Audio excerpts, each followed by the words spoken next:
Kalau seorang anak hanya tumbuh didampingi oleh figur ibu tanpa figur ayah, maka lahirlah generasi-generasi stroberi.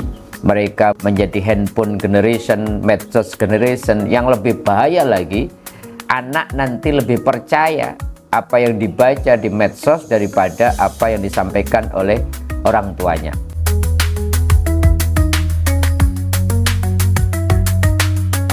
Assalamualaikum warahmatullahi wabarakatuh, sahabat-sahabatku pemirsa channel Tauhid Cinta.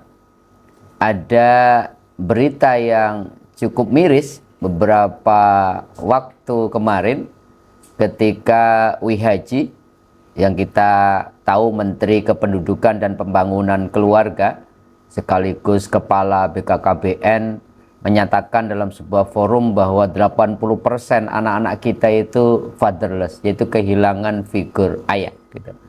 Sehingga kemudian akibatnya anak-anak kita itu menjadi strawberry generation, yaitu sebenarnya generasi yang penuh kreativitas.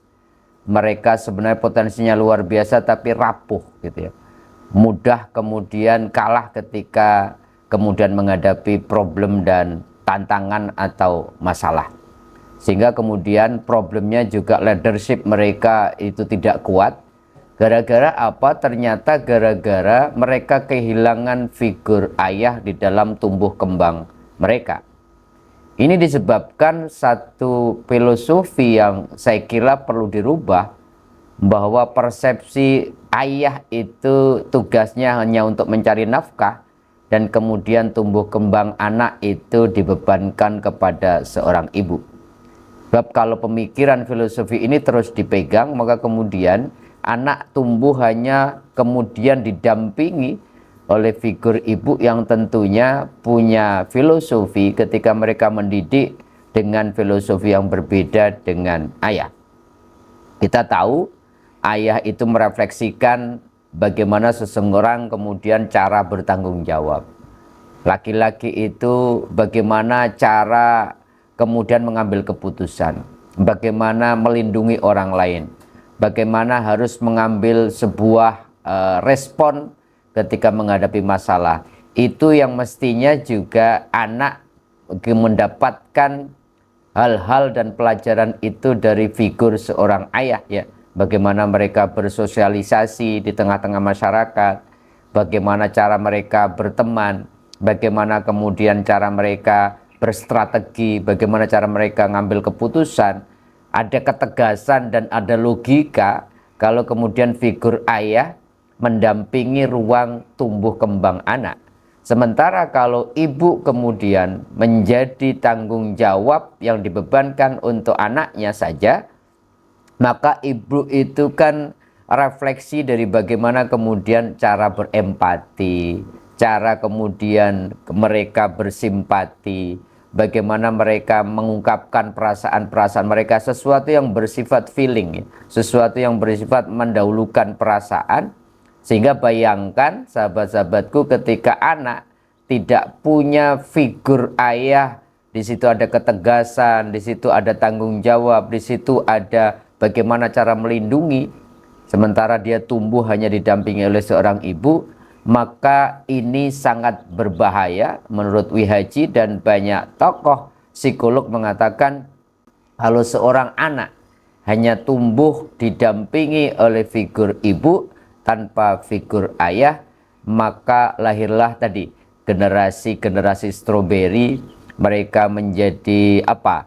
Menjadi handphone generation, medsos generation. Yang lebih bahaya lagi, anak nanti lebih percaya apa yang dibaca di medsos daripada apa yang disampaikan oleh orang tuanya. Maka disarankan oleh banyak tokoh, ketika ini kemudian dibiarkan akan berbahaya, terutama untuk para ayah, maka usahakan punya waktu dengan anak-anak, walaupun sebentar, harus kemudian effort mengusahakan itu.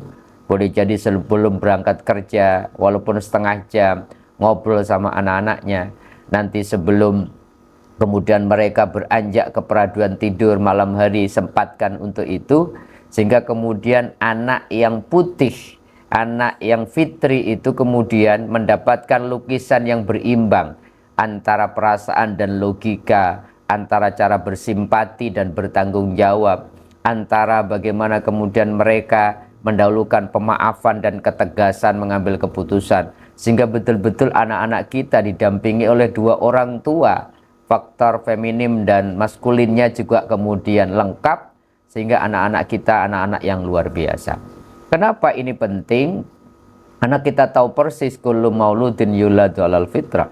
Setiap bayi itu lahir dalam kondisi kertas putih tergantung kedua orang tuanya. Sebagai guru pertama mereka akan menjadikan anak itu lukisan yang condong ke feminisme, condong ke nilai-nilai yang bersifat rasa, empati, simpati, ataukah kemudian dapat figur ayah yang tegas, yang kemudian bertanggung jawab. Tentunya ini bukan pilihan karena hadisnya adalah tergantung kedua orang tuanya.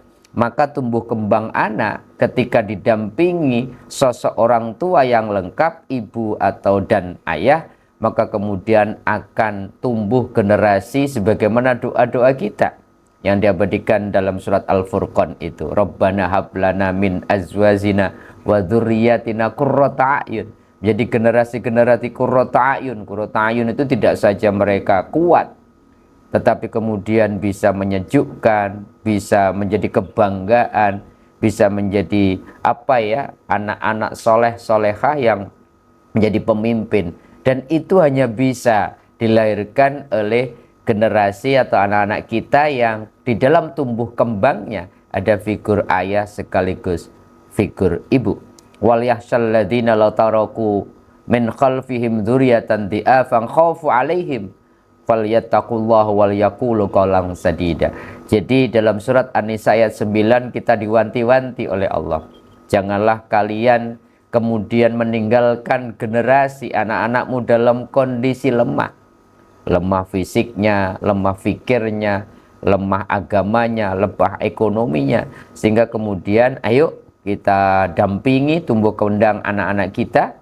Tidak sekedar ibu kemudian dipasrai ngurus anak, tapi orang tua juga, ayah menjadi penting juga untuk melengkapi melengkapi figur, melengkapi teladan, melengkapi contoh yang itu nanti menjadi bekal terbaik ketika nanti anak-anak juga mereka berkeluarga, dia punya empati, punya simpati, punya rasa, punya cinta, punya maaf, tetapi punya ketegasan, bisa ngambil keputusan. Ketika ada masalah dia dia bertanggung jawab, ada logika, tetapi juga ada rasa, sehingga lengkaplah anak-anak kita menjadi generasi qurrata a'yun. Sehingga ayo jangan sampai kemudian 80% ini nambah persentasinya, banyak generasi yang fatherless, kehilangan figur ayah, dan ternyata itu berbahaya. Tidak saja menjadi generasi strawberry, tetapi leadership mereka biasanya tidak kuat, sehingga kemudian anak-anak kita ini rapuh menghadapi dunia yang tantangannya semakin mengkhawatirkan ini. Sehingga kalau anak-anak kita tumbuh dalam suasana lengkap figur, ada ayah, ada ibu, tetapi juga figur di rumahnya diibaratkan sebagai surga bagi anak-anak tumbuh kembang, maka kemudian insya Allah generasi-generasi yang akan datang adalah generasi-generasi yang luar biasa. Mudah-mudahan ada manfaatnya. Assalamualaikum warahmatullahi wabarakatuh.